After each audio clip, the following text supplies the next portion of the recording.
Good afternoon, everybody. I am going to take a nice deep breath and I'm going to welcome you into the room with us today as we spend time together talking and holding space for Indigenous education as it relates to our story as Greater Victoria School District. I want to acknowledge each and every one of you for stepping in today with an open mind and an open heart. And I'd like to express sincere gratitude for the beautiful traditional territory that we reside on as a school district, which is the Songhees and Esquimalt Nation, the Lekwungen speaking peoples. And it is a great privilege to be able to do this work together as a collective family for Greater Victoria School District. And I look forward to our learning together today. We have a special guest with us from the University of Manitoba, and I am going to pass it to the team. I really need to acknowledge the team that's been able to pull together today.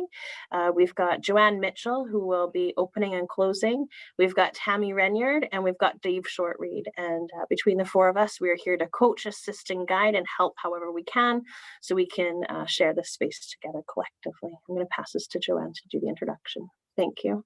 Haitchkasiam. Good afternoon, everyone, and thank you for joining us today. So I'm a District Indigenous Counselor for SD61. I am Anishinaabe from the Nipissing people of the Algonquin, of the Ojibwe Nation, and I have band membership from the Kabeawak people of the Algonquin Nation. I also have settler ancestry from Italy and France, and I have lived in the beautiful lands of the Lekwungen speaking people for the last 36 years. It is my great pleasure to introduce our keynote speaker, Dr. Niigaanwewidam James Sinclair of our department is thrilled to have been able to pull this together. We've been planning it for months, and we were so thrilled that he accepted our invitation. He's an assistant professor from the University of Manitoba, an author, a presenter on the CBC, CTV, APTN. You'll see him on TED Talks, on YouTube. He's an author. And I also read that he's a recovering high school teacher. So we're so happy to have you with us today, Dr. Sinclair, and I'll turn this over to you. Okay, so bonjour and my magraduk. Niigaanwewidam Indigenous cost Namago Shindo Dem Niigaanwewidam Omayayan. Ganabach Bangizi Guanagwajing, Bojo Nimishomasak Nakomasak, Mijanagijik, Namiji Nibekwe. It's a pleasure to be here, and thanks so much to everybody for coming. I know it's a Friday afternoon, and I'm on Power and Politics in like 90 minutes. And so I'm going to sort of fit into this the best that I can as as the Toronto turns, as they say. I mean, we always got Toronto to kind of deal with, and so they have to put things on certain times. But I'm going to be with you for an hour. I've got a talk here for you, and then we're going to do is have some conversation. And then if you can excuse me, I don't mind helping out with the last part. If you want me to come back, happy to do that. But I've got to be on Power and Politics in about more like about 105 minutes or so. And so it's nice to see everybody, and it's nice to see everybody in the beautiful territory out in Victoria. And I want you all just to think a little bit about the Indigenous nations that you share your territories with, and therefore responsibilities, because that's what this is all about. What this is all about is about thinking about where we're standing, who we're sharing relationships with, and far more importantly, the non-human relatives that we share our spaces with, thinking about the bears and the fish and the whales and the animals and the water and the earth and the sun, because those are the things that really matter. We can have relationships all day. We can love each other. We can call it reconciliation. We can run through the fields holding hands. But frankly, none of it matters if we got nothing to eat, and if we got no air to breathe or territories in which to live. So really our non-human relatives are really the most important relations we should be thinking about at all times. And so that's what I did at the very beginning. I greeted you, and I also told you a little bit about my territory, a little bit about where I come from. And so if you don't mind, I'm going to jump into the PowerPoint because we only have about an hour, if you don't mind. So I know there's about 500 of you here. So certainly it's not easy to try to create relationships with all of you. But I do know that I do have a dear friend of mine from high school who is on this. Her name is Jennifer. And so we went to high school together. And she sent me a message last night going, if you're not careful, I'm going to tell some high school stories. And I was like, no, don't do it. But anyways, I used to have lines in my head, by the way, like Vanilla Ice did, remember back in the day, like Belle Biv DeVoe? That was me. Anyways, Jen knew me during that time. So there you go. So if you want any quick stories, she's on this call. So I'm going to talk a little bit about Indigenous achievement today, but I'm really going to talk about reconciliation, of how we talk about reconciliation. But I don't think we're even in the conversation of reconciliation, frankly. We're not at the beginning point. We're not even really at a point in which we understand what reconciliation is. So reconciliation is this this weird term that everybody uses, but nobody really knows what it is. Like if you ask people, you say, what is it? And I do an activity in workshops that I do where I say, let's define it together. Let's come up with a definition. And what you'll find is that there's 8,000 definitions. And then what we realize at the end is that's the point, is that reconciliation is something that is in constant flux, change, growth, and that's what it's all about. I do lots of different work across the world, and I'm lucky enough in that before the pandemic, of course, that I'm able to travel a lot. I'm able to see the world. This was me in the Hague, in the World Court out in the Netherlands. And this is me that same week in downtown Winnipeg, talking with people, my relatives for the most part in poverty, of how we are to deal with the local housing initiatives that the city of Winnipeg is trying to embody themselves within. As an Indigenous professional, you have to be able to do two things at the same time. You have to be able to think macro, and you have to be able to think micro, meaning like the big picture, but you also have to be able to talk about how people are starving and how violence is real, and over policing of our communities is the most brutal elements that's happening today. So, none of our people are savage and criminals. But yet, if you look at the jail system, you'd think, in Manitoba here, 90% of the jail system, Indigenous. You'd say, well, Indigenous peoples can't parent because we've got 90% of the child welfare system, Indigenous kids. Why is it that we have this massive amount of issues involving education, more diabetes, more sickness, more challenges with water, more challenges with territory or economy or poverty than anywhere else than Indigenous communities? Go to downtown Winnipeg. What you're going to see is massive amount of Indigenous people sleeping on the streets in Tent City. And I go every Sunday and I walk through those areas with the Mama Bear Clan. I'm a captain. And we go through those communities and we feed people and we take care of people and we offer them ceremony and space in which they can be Indigenous, because frankly, you live in a world that hates you. You live in a world in which that you're constantly mistreated. And so you want to be able to have those conversations as an Indigenous professionals at a macro level, a global perspective, but then also a local perspective, because we're also fathers and brothers and uncles. And that's what I want you to really think about for today. Is that, as we begin to work with Indigenous professionals, many of us are having these conversations for the very first time. Meaning Canadians were taught for a very long period of time to never think of Indigenous peoples, to never worry about them, because they're going to probably die out for the most part. Or if they eventually make it there, they're going to be so assimilated that they'll just be like you. They'll be Christian, they'll be a bunch of people living in a picket fence house in a rich area of the city or whatever. We don't really got to worry about them. You don't have to worry about anything Indigenous. And so, but yet in the same time in Indigenous communities, we've been thinking about you for a very long period of time. For like 250, 500 years, we've been thinking about you. And this culmination, which is that we have the largest body of Indigenous professionals with graduate degrees, undergraduate degrees, entering into business areas, local areas, more than ever before. I'm going to show you what that means. That means that for the very first time in history, now Canadians are having to face a conversation they've never been prepared to have. We have been preparing it for 500 years. And so, we've been thinking constantly about how to live with non-Indigenous peoples, treaties and so on.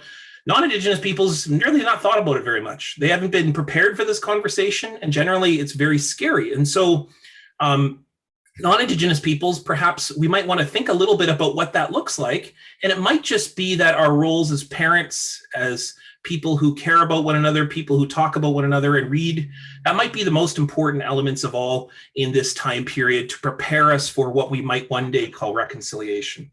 This is the kind of work that I do. and the kind of work that I do in the community and so on. And I don't need to really go through all of this, but I'm a recovering school teacher. I'm a grade 9 teacher.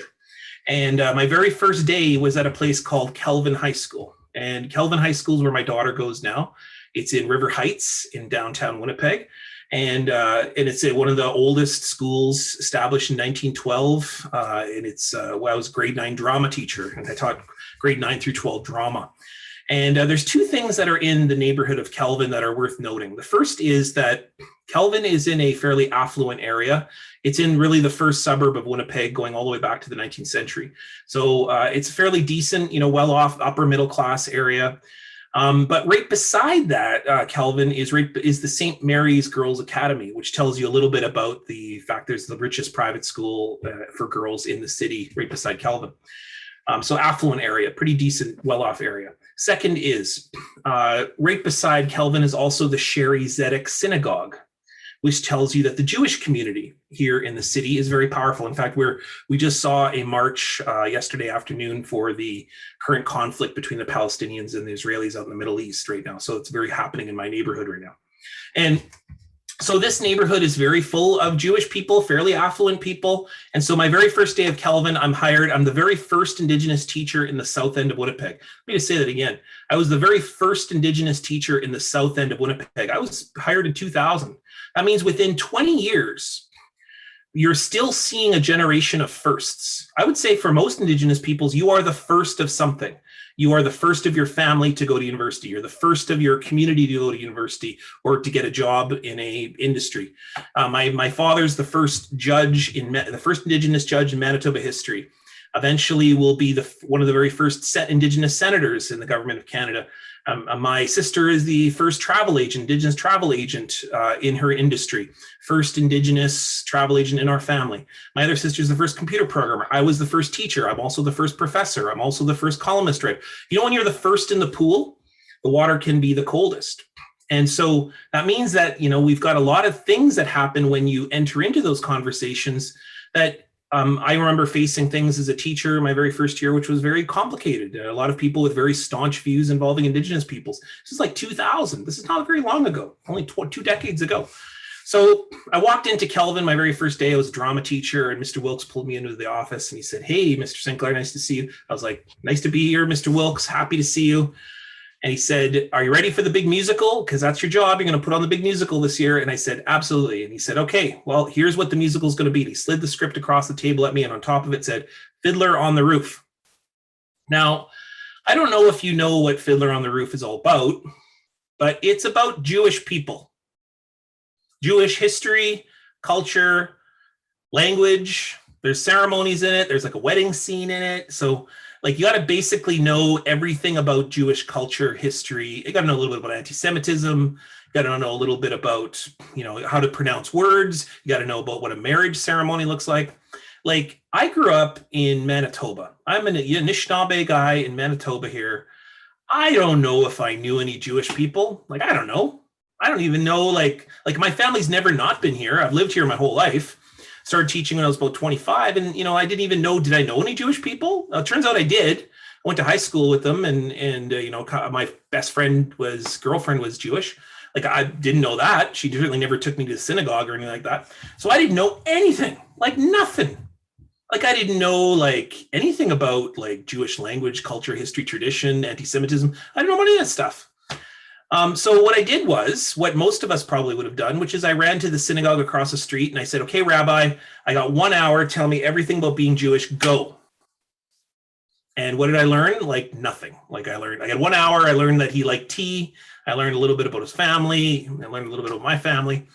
And then I went, okay, well, what am I going to do now? Because I got to teach this musical, and I got to 150 kids on stage in December, because Kelvin puts their musical on in December. So I'm I got to pick my cast next week. So what the heck am I going to do? And so then I was okay, I'm going to watch the movie. So what I did was I went to Blockbuster. Anyone remember that place called Blockbuster? Remember that? When we used to have to go out and get movies, right? So I found the only copy of Fiddler on the Roof in the city of Winnipeg. It was this Blockbuster way out at the perimeter. Found it, brought it home, watched it 10 times. And I said, okay, listen, this is what's going to happen. We're going to act like they do in the movies. We're going to do the same scenes. We're going to pronounce the words the same. Well, I don't know if you know this. I mean, this is probably going to shock you, but Jewish people are like a living, breathing culture. They're like people who change and grow, and they do things that are different than 150 years ago. Or so the movie, is set like a long time ago, and it's set in this very specific area of Eastern Europe. And so the kids quickly said to me, we don't pronounce the words that way, or we don't do the wedding ceremony that way. I was at a wedding last weekend. Let me tell you like how it goes. And I was like, oh, I don't know what to do. I was like, oh, I'm sorry. And then the kids were like, that's not the way that we decorate our scenes or our homes. Like that's not the way in which no Jewish person would have that in their house. And I was like, oh, okay. Can you help me? And the kid's like, yeah, we got stuff in our garage. We're doing a garage sales, bring stuff in from the house. We'll set it all up. And hey, my mom teaches, Hebrew classes, so she'll come and help us learn how to speak the language. And then another student come in and say, well, that wedding I went to last weekend, why don't I bring in the people who we went to and we'll all block it out together? And I was like, thank God, like, okay, wonderful. Okay, you do this. And what I'm really good at is like staging everything, making it smooth and making with the acting. And I'm good with all that. But pretty soon I had parents coming in to teach the language. I had kids operating and developing their own repeats or representations of ceremonies. I had entire community members coming in and helping to decorate the scenes, the blocking and so on and so forth. And then boom, December happens and I put on the musical. And I can tell you, frankly, I staged the most Jewish musical of all time for the Jewish community in Winnipeg. And on the second night of the musical, who do you think showed up? The rabbi. When the rabbi walks in, he looks at me, he says, not bad. And then he walks to the gym. That's it. That's it. That's my total review of Fiddler on the Roof, the musical, was like, not bad. But I can tell you that I didn't offend anybody. I made friends with all the kids and the parents. In fact, I still see them all the time. Some of them are my neighbors. And I'm still Facebook friends with most of them. And just about 2 weeks before the pandemic, who was sitting on a plane when I was flying to Toronto? The kid who was playing Fiddler on the Roof. And I said to him, what are you doing in first class? What the heck? But this kid who I knew very well, he's still doing great things, and I still see them and so on. I didn't offend anybody. I certainly didn't become an expert on Jewish culture, history, tradition, but I built relationships. I contribute to a community and a culture that's not my own. And I did it in 3 months from zero knowledge, nothing. And if I can do that with Jewish culture, history, tradition, you can do that with Indigenous education. And you're not going to be an expert. Like, you're not going to come in and write a PhD level book on Indigenous education. And man, are you ever going to make mistakes? Because you know what? I did. I made mistakes the whole first 2 weeks until I put the right people in place. I put families and community members and leaders in charge, most of whom were the kids themselves who knew exactly what they wanted to do. They knew their culture best. And I staged a community event together where we celebrated knowledge, we built people's knowledge bases, and we also celebrated ourselves as an intercultural learning experience. And we did that way back in 2001. Now, this is Kakwakanabe. This is someone who I've done a lot of work on, and I'm a professor at university, so I had to research something. So I research my own people. I spent a lot of time as an Anishinaabe studying Anishinaabe people. And so, if you can excuse me a little bit, I know you're way out on the coast there, but if you can excuse me a little bit, just to talk a little bit about Kakwakanabe in Ontario. Kakwakanabe was a remarkable Methodist minister. He was an Anishinaabe ceremonial spiritual person as well. He's the living embodiment of reconciliation, if there ever was an example of it, because this was a guy that was able to figure it out. He was able to figure out about how do we have intercultural relationships, growth, and yet don't lose yourself.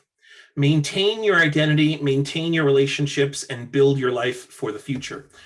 Peter Jones also experienced probably the most genocidal experience an Indigenous person has experienced in his lifetime, because he watched his entire community after the War of 1812 be flooded out as an Anishinaabe person in Southern Ontario. Well, when the British lost the War of 1812, the flooding of Anishinaabe territories, not just from settlers, not just from British people, but also from their Indigenous allies, who then came and also flooded into Ontario as well. Potawatomi, Odawa, in some Haudenosaunee from the other side of the border, who then came into that territory and then settled all on Mississauga territory. What had previously been this Mississauga territory was then flooded out, which interrupted all of the food lines, which then led to sickness. One of the biggest lies I was ever told in my life when I was a school student was that we were somehow susceptible to European disease. That's a lie. That's not true at all. The Cree on the plains were the longest living people in the world at the time because they did this incredible CrossFit called chasing the bison across the prairies. Like the Cree were like this remarkably healthy people with the longest lifespan, the ability to withstand disease, and some of the strongest bone and teeth structure in the world, which is how Indigenous peoples have always been. We've always been people who have been very active, eating very physically healthy meals. And when we encountered Europeans, we still continue that. We're able to withstand disease, but starvation is what leads to smallpox or sickness. And, you know, Indigenous communities in Ontario lost 90% population loss. And so Kakawakanabe witnessed that. He witnessed his family die, his community die. He really thought that this was the end of Anishinaabe in his lifetime. So what he did is he strategically chose to convert. He chose to convert into Christianity, and that resulted in food. And for the most part, that's what Christianity offered to him, as well as a perspective on education, a perspective on the future, because he knew that Christianity gave it a sort of a doorway into the future. It gave the possibility of intercultural understanding and relationships. And also for him, as well as many Anishinaabe, and I would say all Indigenous people, although, you know, it's always impossible to say this large thing about all Indigenous peoples at the same time, is that we are a people of and. We are people that when encountering something, we don't reject it, we assess it, we engage it, we adapt it. And that Christianity is one of those things. It's only the Christians that say things like burn the drums. It's not our people. Our people is like, okay, well, that's an interesting story. How does it add to our story? And so Kakawakanabe was that kind of person. He was a person in which he added. And one of the things that he did was he was advocating for schooling, because schooling was able to rectify the issue of starvation, which then ultimately would stop smallpox. And so if we think about that a little bit now today in terms of the pandemic, about how education is able to stop sickness, we learn a lot about the power of what Kakawakanabe was talking about. And one of the things that he did was he would document his experiences watching Indigenous peoples in schools. He's a big advocate for education, big advocate for schooling. This is one story that he wrote down in the 1830s. He said, "It makes the heart of the poor Indian rejoice to see his child read in a book, to see him put the talk to paper, and to see the talk go to a distance. That makes him rejoice. I will give you one instance. At the River Credit, we had a station. A chief had a son who was instructed in our mission school after he was employed as a teacher in another school and went away more than 100 miles from his father. And so after a time, he wrote a letter to his father in the Indian tongue, which he did not know how to read. The father brought it to me to read for him, and while I read, the tears ran down his eyes, and he rejoiced to hear the talk of his son on the paper at a distance." Now, what is this story ultimately all about? It's about two Anishinaabe men, a father and a son. And one of them writes a letter to the other. The father can't read the letter. So he asks Kakawakanabe, another Anishinaabe. Well, we've got three Indigenous people, three Indigenous men who are together. One of them can read, and that he reads the letter to the father. And the father realizes that through hearing his son's voice on the paper, that he has now grown closer to his son who is hundreds of miles away. This is a moment in which Kakawakanabe, and arguably the most brutal time of his existence, where he was watching Anishinaabe die right before his very eyes, where he even questioned, is the Anishinaabe going to continue into the future, that he sees possibility. And the possibility is that education can be something for Anishinaabe to grow closer with. Notice how this has nothing to do with white people. Like, this whole story has nothing to do with it. This is Anishinaabe people talking about Anishinaabe things, writing in Anishinaabe language. And if anything, they use school to further those connections. So yes, maybe learned Roman orthography, like how to write in certain letters phonetically to represent speech. That's about it.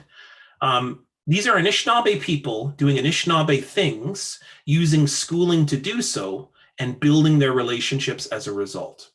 This is critically important because it may just be that that's what Indigenous students need to succeed in school.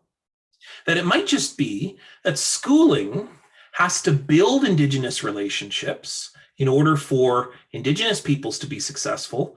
And I'm going to make the radical argument for non-Indigenous students to be successful as well, because that is the thing that is the most lacking in Indigenous and non-Indigenous student experiences, is healthy relationships, healthy ties and connections for the future.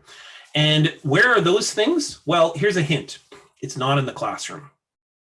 Classroom's like a good place to begin, but it's not actually the place where relationships thrive. The place that relationships thrive is the hallway. And it might just be that the hallway is where reconciliation lives, but I'm getting to that in just a minute. Now, as we know, seeing the future is hard sometimes, and we can get caught up in a whole bunch of different aspects of talking about schooling and education. But if we're to create the future, there's a vision ceremony that we do as Anishinaabe, and we take our young people out and we ask them to see yourself into the future, lay that tobacco and see yourself in the future. And that seeing of yourself is one of the most important acts that live in the world, because if you can't see yourself, then how can you enact that future? How can you, those projects I used to get my students to do, which is write yourself a letter at graduation and then hand that self to you. That's a simple activity to say, what do you see yourself doing in the future? How do you see yourself as a future person? I didn't get a chance to do much of that growing up, because I grew up in a removed community. In southern Manitoba, my community was removed in 1907, well before I was born, but my community had been forcibly removed from what's called Selkirk, you can see the map just over here, to what's now Peguis. And my family was forced to leave. Some of my family stayed, like my father and his parents stayed, and they lived in areas that were called squatters. And even though we had negotiated treaty with Canada way back in the 18th century, we still were forced to move off the land by gunpoint. In fact, Canada had to pay $121 million of compensation to our community as a result. The challenge is that this is a real history for all of us. We have all suffered from this violence and this genocide that has been defining the past 150 years. But what can we do about it? What is it that we can do in order to look and reassert ourselves in places, to remind ourselves that everything that is around us is based in an Indigenous tradition and in Indigenous intellectual history, like, for example, democracy, right?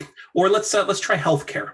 So who do you think would come up with the idea that if we take all of our medicines and we put them in the center, and whoever is the sickest will make sure that that person gets a piece of that medicine or a piece of that food or a piece of that resources that we have? Like if we go bag a moose, for example, we go hunt a moose, we make sure that everybody in the community has a little bit of that moose, even if they didn't hunt it or if they're not related to us. We make sure everybody in the community has a little bit of that moose. That is an Indigenous idea. That is not a European idea. Here's a European idea. We take all of our money, we put it in a pile, we give it to the king. That's pretty much a British idea, which is that we take all the things that we have, we keep maybe a tiny little bit of it, but we give most of it to the king, because our job is to support the sovereignty of our nation as via the king. And that's what a British idea is. That's where the British common law comes from, where the crown is the only thing that matters. And the crown ultimately makes the decree for everything. Like, those are not Indigenous ideas. Indigenous ideas are, okay, everybody has a say. Everybody has a role to play here. And we have to make sure that we take care of the sickest, the elderly, those who need to eat first. And that's why we feed the elders first, for example, at our feasts.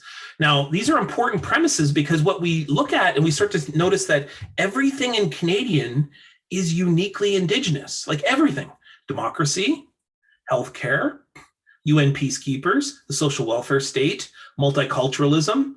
Like, those are all Indigenous ideas. None of those are British ideas in their core. In fact, they're Indigenous at their core. And then British and French people certainly had things to say about it and contributed and so on. But the key here is going, as we begin to understand that, we look underneath the concrete and we go, everything we know as Canadian is Indigenous. That means that when we teach Canadians about Indigenous things, we're actually teaching them about themselves. We're making them better Canadians because they understand they have deep relationships with Indigenous peoples.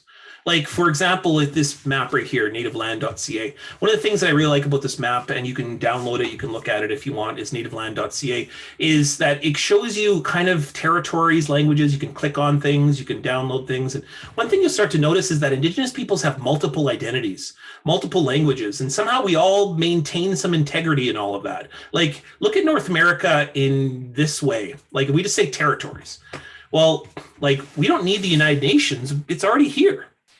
The United Nations is indigeneity, complexity. Like, that's what the United Nations is ultimately all about. But that's not the story that we teach young people. The story that we tell young people is Canada is your identity. There is one solitary identity. And we may say things like multiculturalism, but ultimately that doesn't really matter because every single identity kind of falls under the Canadian identity. And you'll hear that often, you know, people will say you're Canadian first or et cetera, et cetera. But like when you look to Indigenous peoples, there's this remarkable ability of Indigenous peoples to think multiply and to think like in a constant complex way. Like, one of the things that we often do when we talk to one another is that we'll offer gifts, right? And we'll go to communities and we'll make territorial acknowledgements. When we're making territorial acknowledgements, we're doing two things. We're talking about the people we share relationships with, and sometimes though we've been taught to not see those people. That's why we need to say it. We're on the homeland of this nation. Have treaties with this nation. And then the second that we do is we commit to a spirit of reconciliation or a spirit of relationship, and that we say we're going to act differently because we see people.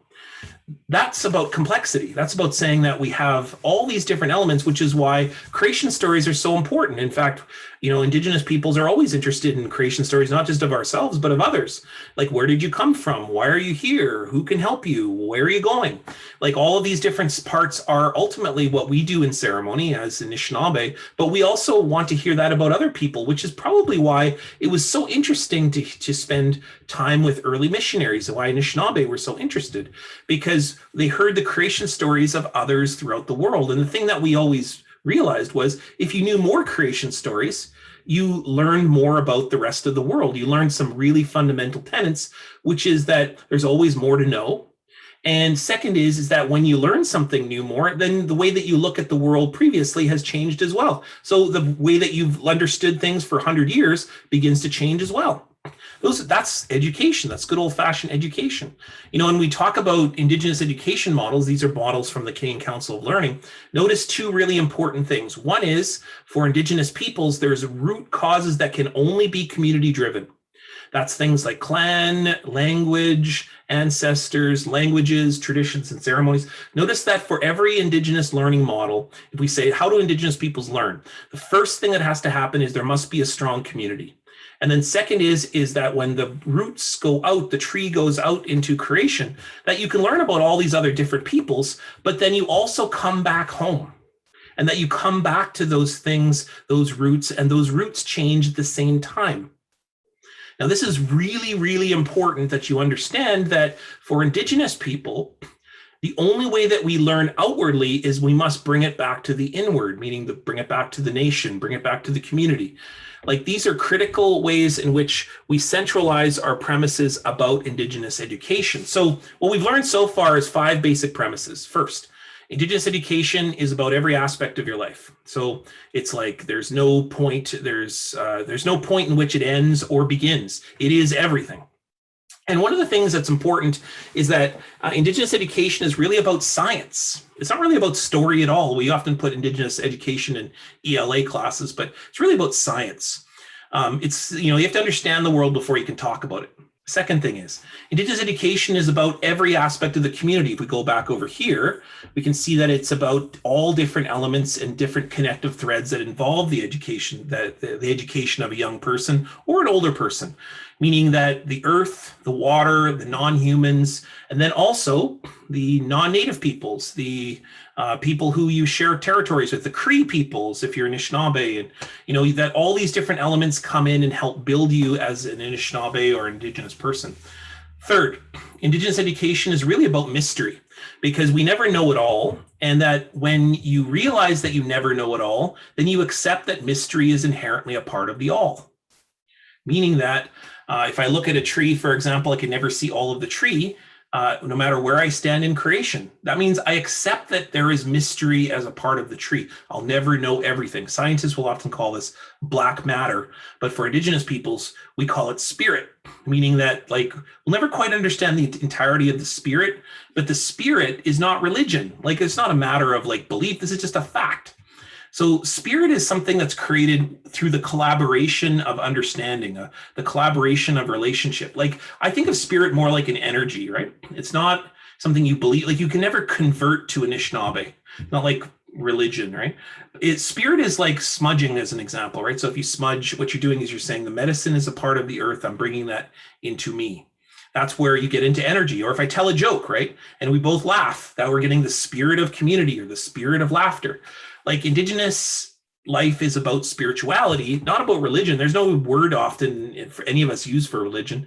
We use spirituality. It's like an energy that's made when we collaborate or we have relationships. Or this is why Indigenous education is about process. It's about, this idea of there being a diploma is a pretty foreign idea for us. It's not something that's a finality. We have certain initiations that kind of go and grow over time, but those are never set in stone or on a timeline. They're kind of when their things happen, when they need to happen. That's why it's a process. It's not based on a product. Because Indigenous education is about how are we developing into the future, never in the past. Like we never turn back and look into the past. Tradition is all about the future as well. So if we say these things, we say, okay, we're going to bring Indigenous education into our systems. These are the 5 principles which must be at the heart of every initiative, meaning that Indigenous education is not a lesson plan. It will never be a lesson plan. And if you think it's a lesson plan, you're not doing Indigenous education, meaning that you think, okay, if I just drop this lesson in on a Friday, we've got the Indigenous education for this week, and then we go. No, it has to be part of every single thing. The Romeo and Juliet unit, the phys ed class, every single announcement you've ever made on the intercom. It has to be everything. Indigenous education also includes the community. It can't just be something in which we say, okay, we're going to take all the Indigenous students and put it over here, and then we're going to have maybe an elder come in once in a while. That's not Indigenous education either. Indigenous education is about including everyone, including non-Indigenous peoples, because we remember that it's not just the beginning parts, the nation-specific parts. That's part of building the system, but then also interacting with the system with the broader world. Indigenous education is also about spirituality. I know that people are scared of that because then they confuse it with religion. We're not talking about religion anymore. We're talking about spirit. Anybody can partake in laughter. Therefore, anyone can partake in spirit, like the spirit of community. It's not something that's like convertible. It's something that's like a spirit of relationship. Indigenous education is about a process and about the future. And we're going to get to that. But let's just face the reality, which is this. Indigenous students are not doing well. They are doing about 20% less in terms of graduation rates than non-Indigenous students. And there's lots of people who've written about this and why the problem is and so on. And people can, spend a whole bunch of time talking about it. I'm going to explain to you real basically on why it is. The formula for Indigenous student success most oftentimes follows a pretty basic formula. And it goes like this. There's potential, which is every student has potential. Then we give them opportunity. That's where teachers come in. That's where we're doing the different work. We textbooks and so on, potential plus opportunity. And then we divide that by relevance. But to understand relevance, we have to say, okay, what's success? And 9 out of 10 times, 99 out of 100 times, the way that we deem success in schooling is graduation. We determine if they graduate, they are successful, meaning a diploma. If they get the diploma, they are successful. Like, for instance, there is no criteria. There's no success for a good sharing person or a person who is very kind. Like, they're basically like, did you pass the test? And I know we like to think that we all are about, like, we're in a different world, with postmodern education world now, but it's still based in the exact same model. Did they finish? It may just be that formula is the most problematic of all, which is actually undermining Indigenous student success, because then what we do is we define relevance by anything that leads to finishing. And what we do is we say, okay, So things that are not important for finishing might just be things that are the most important to Indigenous people, like sharing, like relationships, like language, which frankly still to this day, 2021, has no value in the Canadian economy. In fact, you are encouraged not to learn your language. If you learn your language, you are encouraged to, it's thought to be a big hindrance on your future career plans because you're not out there planning on working on Bay Street in Toronto or getting to that picket fence house or getting to that diploma. The fact is that if we don't think and consider that the problem ultimately is how we define success, we are leaving Indigenous students behind in this model, because the success in schooling is based in some really basic premises. Like, we can just study it all and define it all according to how we define what success ultimately means for students. But like, the real basic premise is this, is that we have taken virtually everything that means something to Indigenous students. That's things like relationality, that's things like their value in their clan system or traditions or ceremonies, family. We've taken those things and we've done one of two things. We've erased it completely, meaning it doesn't matter. Or second is we put it in the after school program or the optional activity on a Friday, or we put it in the unit that we hope that a teacher teaches, but frankly, they're not equipped to do so. And we've taken all the things that support Indigenous learning and at the same time support Canadians to understand who they fundamentally are as well, which is having deep relationships with Indigenous peoples. And we've taken those things and made them either optional or erased them altogether. Like, one of the things that we've failed to do is we fail to teach young Indigenous peoples that they are valuable as Indigenous peoples, not as business peoples, carpenters, dentists who have to erase all their indigeneity in order to go out into the world, but that being Indigenous might just be the best part about being a dentist. That being Anishinaabe is the best way you can be a doctor. This is the biggest challenge of all, is that we live in a society which is much bigger than ourselves. And this guy right here, and I know that he's kind of far away from your territory, but he's, I think, a great example of basically a Western conservatism that goes into your territory as well too, is that they were setting up the TRC implementation plan in Ontario. And when this guy came to office, Doug Ford, he cut on a Friday Indigenous education. He said, no, that's not important. We're not going to put money into the Truth and Reconciliation calls to action, implementing that into the school system. And this is a perfect example, because I want you to look at your own schools for a moment. If you can cut anything Indigenous in your school, meaning a program, a class, a unit, an initiative of some kind, staff members, if you can cut anything Indigenous in your school district at any time, you're not doing Indigenous education. Because that means that Indigenous education is something optional. It's like something that we just sort of put in, we drop in. It's maybe important, maybe it's not. And that's the challenge here, is that we have, in order for us to engage and understand that Indigenous education has to be about the entirety of a school experience, the entirety of a school's life, has to be on the intercom and the library and the hallways, far more attention must be put to those areas than even in the classroom. It's not that the classroom doesn't matter, of course it does, but that those things are the areas in which relationality are the most important. Therefore, that's where Indigenous education is going to lie. It may just be that we have to confront some real toughness, like our willpower, funding, misunderstandings, and resources, and fear. The thing I hear most often from fear teachers is, I'm scared to do more damage. But what I say to teachers from that is if you erase Indigenous peoples from your pedagogy, you have succeeded where residential schools failed. Because we maintained our identities even in the most direst of circumstances. If you seek to remove Indigenous peoples from your pedagogy, then you have continued that legacy and perhaps even succeeded.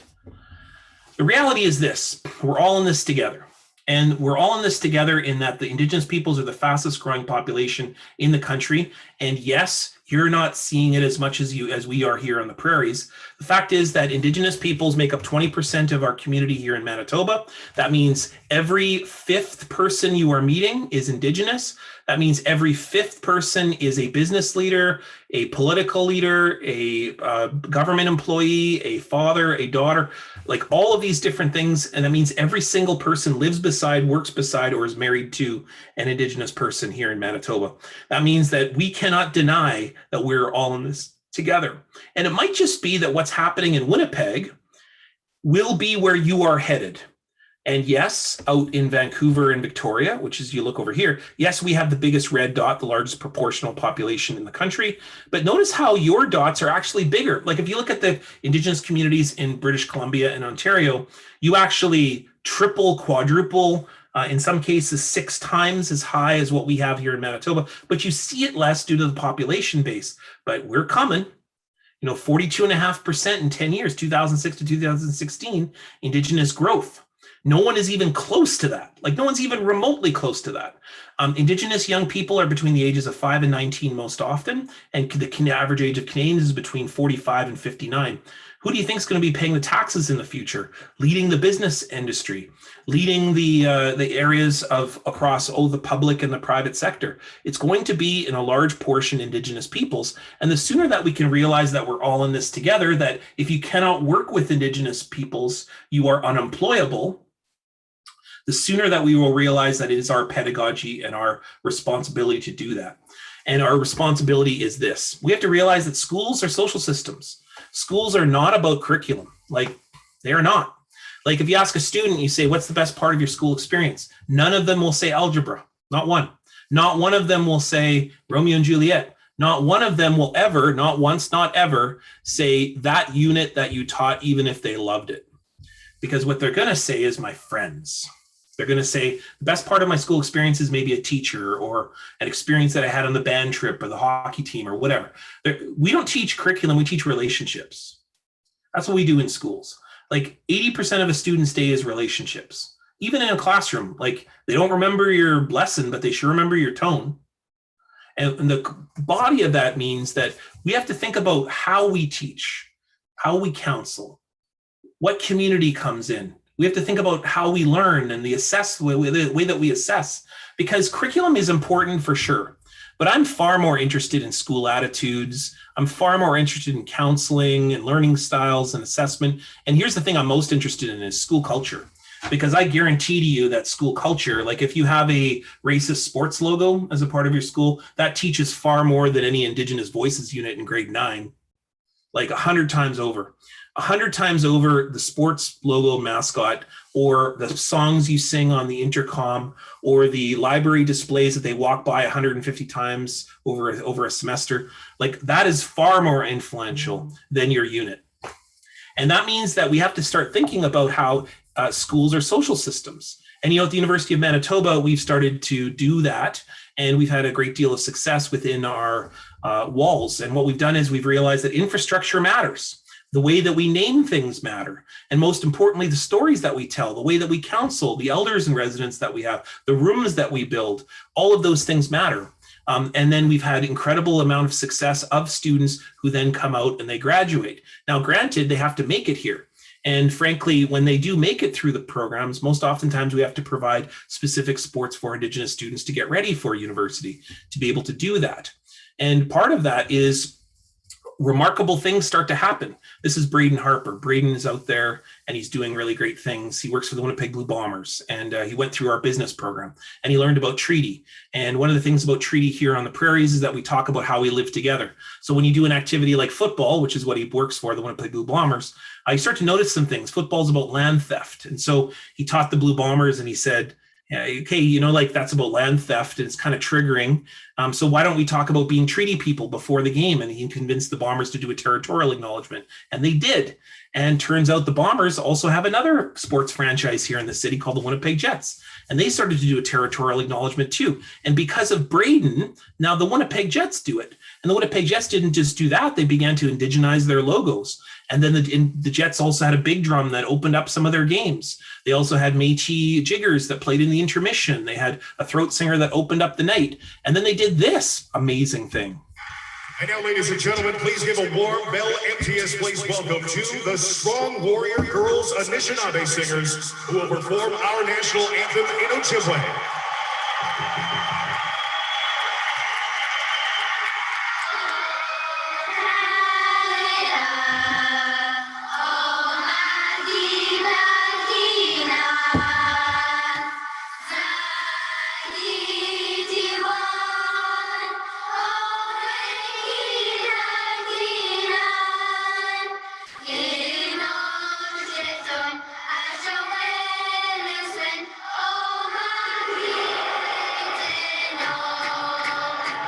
And that, my friends, is 15,000 people cheering on 10 Ojibwe girls singing in their own language. And I don't care if it's O Canada or not, that's because of Braden.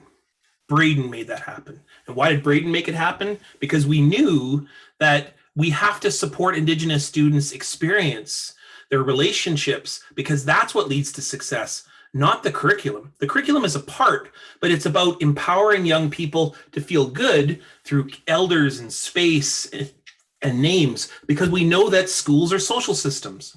We know that that's how you facilitate success. And probably the most amazing thing of all is now Braden is teaching 15,000 people indirectly what reconciliation looks like.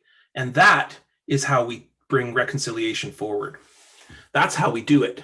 What we realize is that reconciliation isn't a lesson plan, but it's about this formula. This is the formula that we want. The formula that we want is developed by a long-standing experience that I've had by working with different schools all across Canada. And what I've been able to see is that the greatest success, I'm lucky in that I get to go to places all across from Yellowknife, from coast to coast to coast, Yellowknife to New Brunswick, to Nova Scotia, to Newfoundland, out on the prairies, out in BC, I worked a lot with North Vancouver School District and so on. And I get to see all the different successful initiatives that Indigenous and non-Indigenous students have had with each other, learning from one another. And the thing that I've noticed the most is 95% of it is outside the classroom.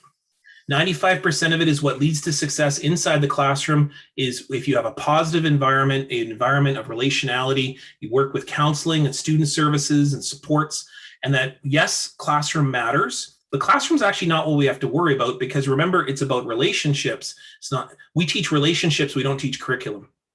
And that curriculum is only one part of a large relational model that we have in the school. So all of these systems right here, transition supports, mentorship, student advocacy, pedagogy, that's actually where education lies. That's where reconciliation is possible. Because proof is in Braden. And I got 100 other Bradens that I can tell you about that work at the University of Manitoba that are out here changing the world right here in Manitoba.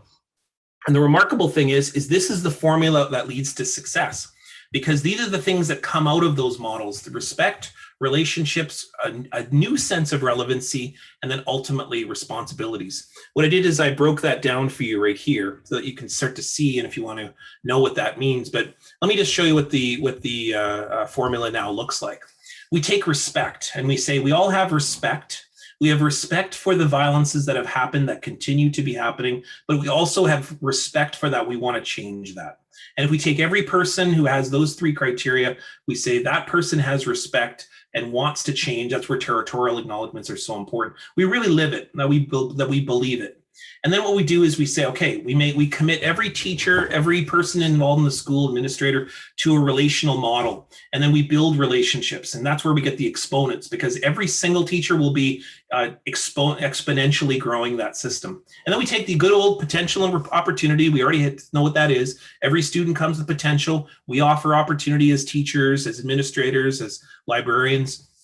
And then we don't give up Canadian relevance, which is finishing. Like we still want students to finish. We still want students to get that diploma, but we realize that Indigenous students might not be coming for a diploma because they want to become better Indigenous peoples. And if getting a diploma means giving up being Indigenous, then that diploma is not worthwhile. No wonder they're dropping out. So what we realize is we have to insert Indigenous relevance in there. It means learning the language. That means learning Indigenous history. That means having Indigenous presence in the school. And like, for example, that means that we have to have role models within the school. Like, for example, it is absolutely pointless and a total waste of time if we keep telling students Indigenous voices matter and we never have an Indigenous voice that matters in the school, meaning in student leadership, in staff leadership, in administrative leadership. Like, imagine if you said to somebody, or just let's try this with women, right? If you said, hey, everybody, female voices matter, but there's no females in power in the building, meaning that only men are making the decisions, only men are the ones who are in power, only men's are the voices that matter. What's the point of ever telling? Because what you're doing is you're doing a contradictory narrative, meaning you're actually creating confusion among the student because what they're learning in class doesn't reflect within the environment around them.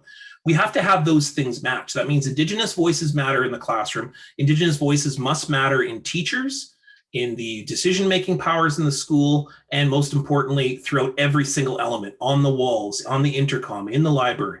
And then what we say is, okay, now we have success, but we realize something really critically important, which is that not one Indigenous community has ever encouraged their children to leave forever.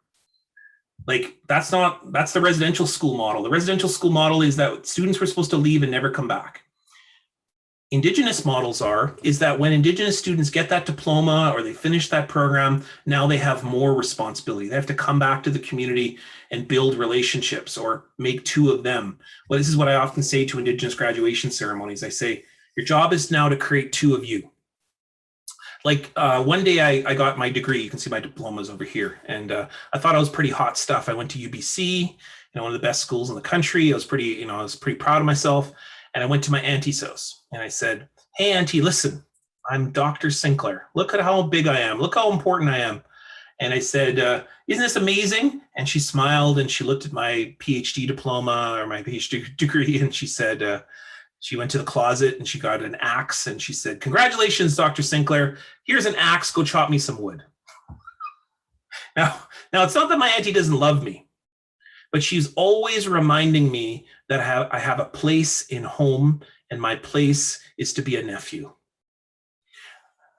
That's what Indigenous communities want out of education. They want young people to come and have responsibilities in relation to that community. We also want Canadians to have responsibilities as well. And the responsibility is that you share territories and lives with Indigenous peoples. Therefore, we are all in this together. If Indigenous peoples are experiencing poverty, violence, removal, whatever it might be, is that it's our job, everyone's job, to look together to the future. And we learn that from understanding that we are all in this together. And you know who taught me that? Kakawakanabe. Kakawakanabe, way back in the 18th century, during the most direst point in Indigenous history, in Anishinaabe history, in the history of my people, he looked forward, and what he did is he saw the possibility of education as building Indigenous relationships, and that's where success will lie. It will live in the letters of a young man to his father, and that through education, Indigenous communities can live on and be stronger than ever, even in the most direst of circumstances. And that might just be the most important message we have going forward into the future, not just for Indigenous peoples, but for non-Indigenous peoples as well. That will be where reconciliation lies. That will be where the future will lie. And that will be where peace, friendship, and kindness will also lie. Everything that we call Canadian is truly Indigenous in scope. So I say a huge miigwech and thank you for your time. And I appreciate all of you listening. I know that this is a Friday afternoon and I know that you're very busy, and I'm happy to stick around for the next 20 minutes or so, or to be able to spend a little bit of time. I don't know if Jen's on the call here and she wants to come in with some Belle Biv DeVoe stories. Oh, there she is. There she is. Nice to see you. Nice to see you. There's Jen right there. There you are. Nice to see you, Jen. Nice to see you too. Thank you. I'm going to take a deep breath out for everybody because this has been absolutely incredible. It is the medicine that we all need right now in School District 61. And I am going to just hold some space for Joanne to thank you. And I know that we sent the link to everyone to extend the conversation, but I'm curious, Tammy, if we should just stay in this room. It might just be easier for everyone, and it doesn't enable us to have to move around. And so I'm going to ask thoughts on that first, and then I'm going to give it to Joe to do a proper thank you. Yeah, I think we'll stay in this link and then we'll just open the other one and have people come back to this. Yeah, Okay. so I'll stay for about 20 if that's okay. I just got to go prep for this TV thing, and then yeah. So let's stick around for about 20 and just have a conversation, or let me hear what you have to think, or let me hear your Fiddler on the Roof stories. Sure. So why don't we let Joe do the thank you for you now, so then that way it doesn't conclude you having to leave, and then we'll open up the floor for dialogue and we'll watch and moderate the chat for you. So Joe, I'll pass this to you. Okay. Chimigwich, Hajkasiam, that was a wonderful presentation. I think that we were all really anticipating some kind of framework that would inspire us, and I do believe that that was the sentiment that came through. The relationality aspect of your framework, the holistic aspect of your framework, and the hope for students to maintain their indigeneity as well as their Canadian identity, and that beautiful weaving of the two. So Miigwech, for your time today. We have a gift blanket and a few things that we'll be mailing to you at the university, which we would do in person if we were, post-COVID. And so thank you so much for your time and your words. And I know that the chat has tons of activity right now, so we'll move into that to see if we can get some chat going. My only broken heart is that I don't get to come out to arguably one of the most beautiful places of the world, which is my two favorite places in the world to go to where I just picturesque beauty is Victoria and Sackville, New Brunswick. Those are my two places where it just takes my breath away. So both those places are so beautiful. So anyways, you're so lucky to be living out where you live. So beautiful territory out there. So hopefully one day I can come out when we're not all risking our lives. Exactly. Indeed. And you're an extended of our family now. So just please feel welcome at all times, because we will continue to lean into you as we grow. So we're going to open up the chat and we're going to take some questions while we have Niigaan here with us for the next few moments. And so please enter them in or open up the floor if somebody would like to has a question. Or comments are good too. I'm very, certainly I like just hearing what people think.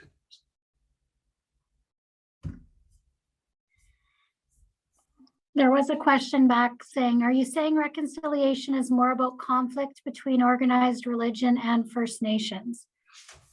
No, it's a good question. I think the problem with Christianity, if we're to pick on Christianity for a minute, is not Christianity. Because if you look to, anyone, I'm not a biblical scholar in any way, and I'm certainly not a Christian, but I can tell you that everything I know about the Bible is about love. It's about community. It's about responsibility. And it's about relationship. Those are all things that Indigenous peoples know very well, and no wonder many Indigenous peoples find a lot of real wonderful, points of growth in Christianity. The problem is Christians have not lived that way, and Christians, not all, of course, but many of your brethren who have purported to be Christians have been some of the most violent and genocidal people for Indigenous peoples in history. And, the people who ran residential schools is just probably the worst example of it. But there's also people who, developed land policy. And so I think one of the concerns is we need to depersonalize it from Christianity, but to say that things that have been done in the words of Christianity or in the specter of Christianity have been the least Christian of all. And that's what I think is so powerful for when I spend time with Indigenous Christians, is they've been able to see Christianity for the beauty that it is. And it is a beautiful set of teachings. It is not the teachings. It is a group of teachings that I think help and grow in collaboration with other teachings of the world that are powerful. It is not the answer. It is a answer.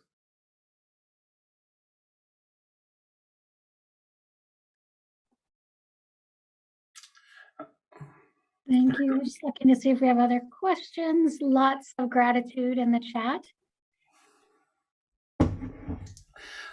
Can I deal with one? I like this one that Kirsten just posted, if you don't mind me just, so Kirsten's asking, when there are problems developing between groups like school districts and First Nations groups, what can be done to apologize and fix and restore relationships?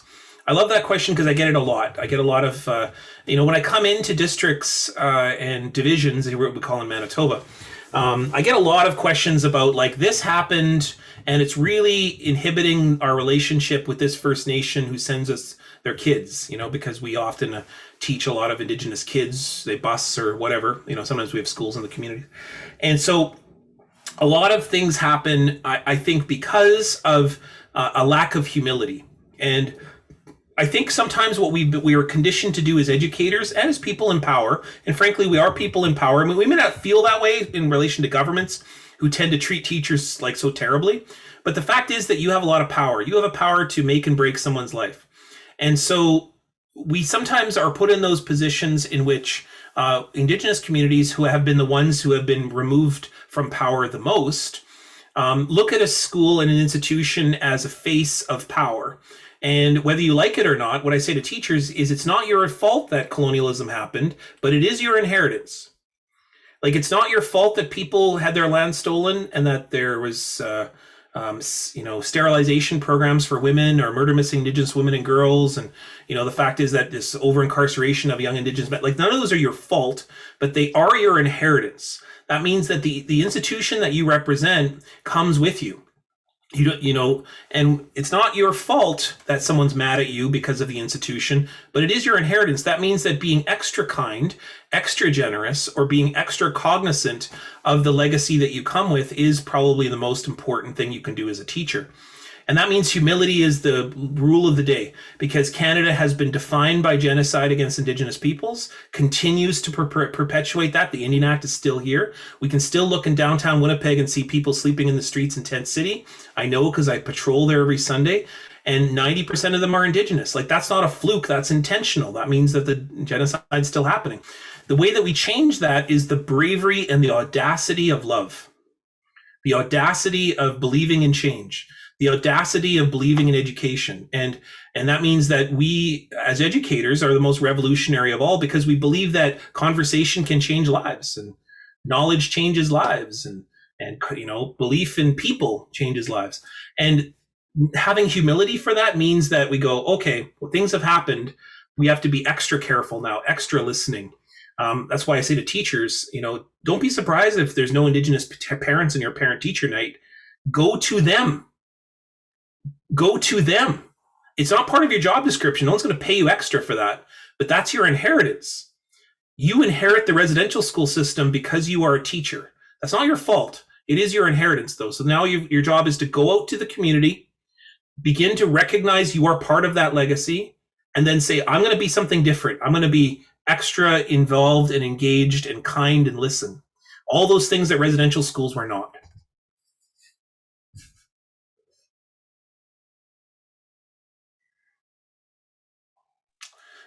Lots of questions here, lots of points here.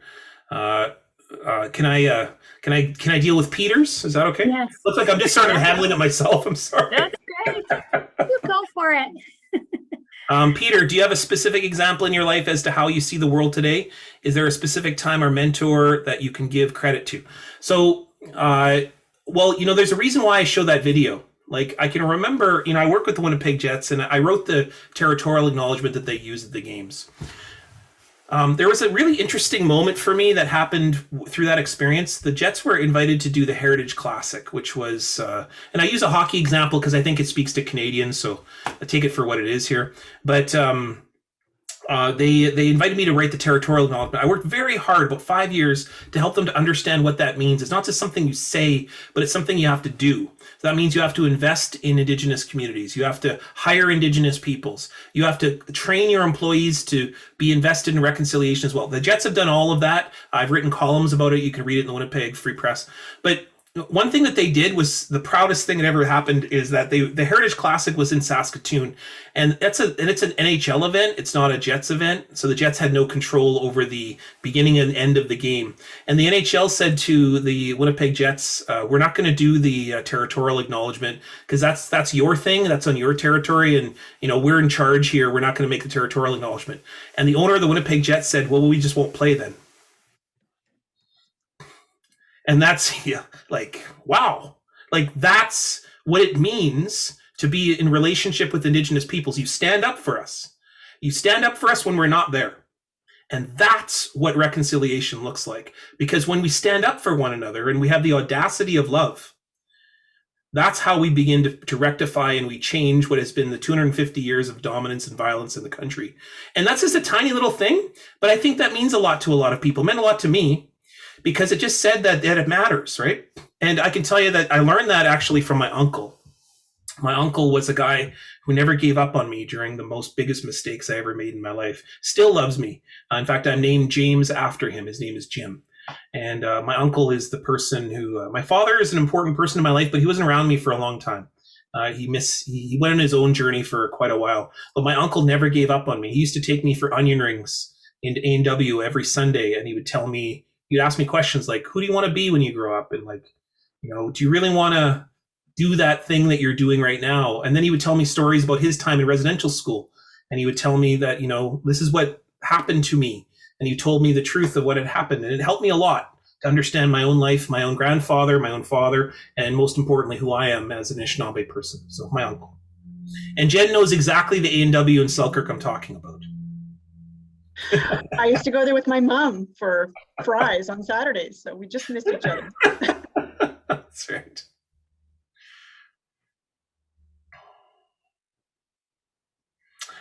Okay. Is there any? Do you want me to pick another one, Tammy, or are you going to handle it, or?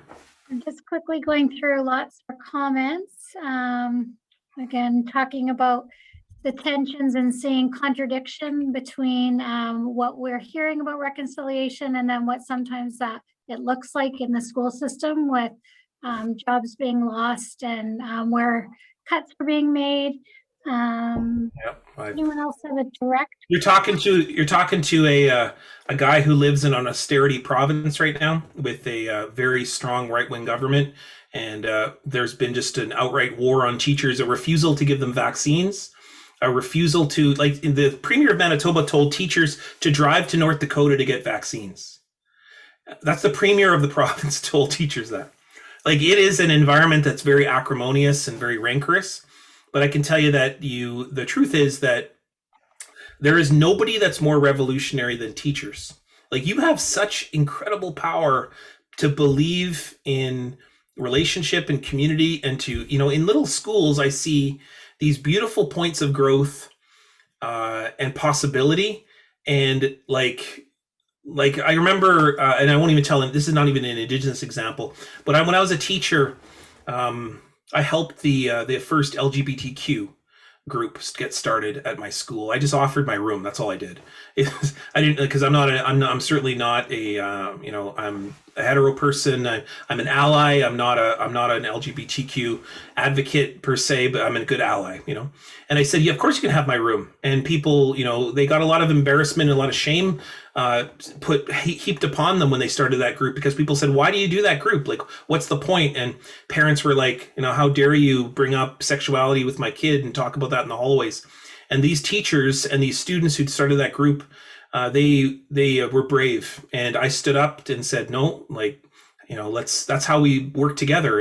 And now my daughter is a part of that group. That same group that started my final year of being a teacher way back in 2003, my daughter is a part of that group now. And that's called, you don't know why things happen, and then they just do. There's one question we missed from Jeff that's asking about, as a teacher librarian, I appreciate how much you referred to school libraries as integral to reconciliation. My teacher librarian colleagues and I have been working on that for some years now and have some ideas about how that work can develop, but I'd love to hear what you see as the priorities for that work too.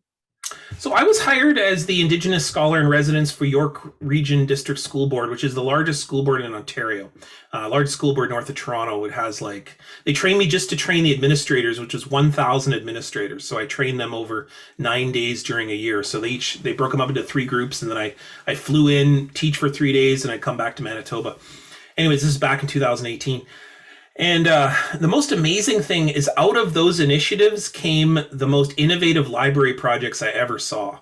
And I don't know why that, what happened in that group or where it happened or whatever. But when I've been back there, just before the pandemic, for example, they've taken libraries and made them these real centers for reconciliation in spaces. So what they do is they use the television marquees, they use the screensavers, they use the placards and tables. They use displays and movies. They show movies at lunch hour. They use libraries as these spaces because they're the spaces most often where students go to learn and also build relationships. It's also the places where students most often go to hang out if they don't have a public space in which to hang out, like a lunchroom or something like that. They go to the library. And so the school realized that those are the places in which we have to build the most murals. We have to have the most amount of music and song and coffee houses. We have to put those places that show the evidence of reconciliation in those spaces, not just book displays, although that was also something that people did, but also have multimedia displays and use libraries as the centers for learning that they really are in all the aspects of learning. And what they began to see was that Indigenous students were taking control over those spaces, and they were beginning to develop the programming. And so it was really remarkable development within York District School Board, and those are just a few examples. And I just want to echo what Kirsten was saying about EAs here. I can tell you that we think we're very important as teachers, but EAs are the ones who really run the show for a lot of kids' lives. The teacher really is a secondary person to an EA. So yeah, EAs have to be involved in reconciliation too. EAs have to receive not only the same training, but be given the same amount of empowerment and learning. And that's the thing we often remove from EA's power is consulting on what it is would be the best project for that student. And I think EAs can develop curriculum. I've never been shied away from that. Thank you. Worried about your time. What's your time for having to leave? Yeah, I'm going to just head out here if that's okay. And I'm going to encourage everybody to have fruitful and productive dialogues for the rest of the afternoon. I know that you have another session that you're doing where you're into groups and that you're going to be developing some ideas. So maybe what I'll do is if you want to develop or use some of the things that I had posted in there, those 5 elements, I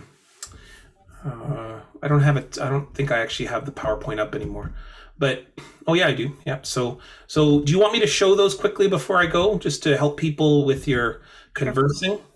So just get your phone out if you want to take a picture. I'll show you what I think are the 3 most important slides that I just spoke about, which may help you, and it may help you with some aspect of your dialogue. So here's the first one, which are what I think to be the most successful initiatives. So you can actually just steal any of these, go ahead, they're yours.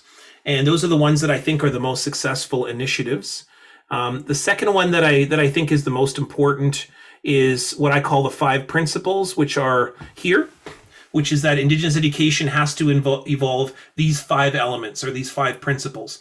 Every single initiative, every classroom, even if you do a unit, what you'll see is that the unit really doesn't fit in this model very well because, like I said, reconciliation isn't a unit plan.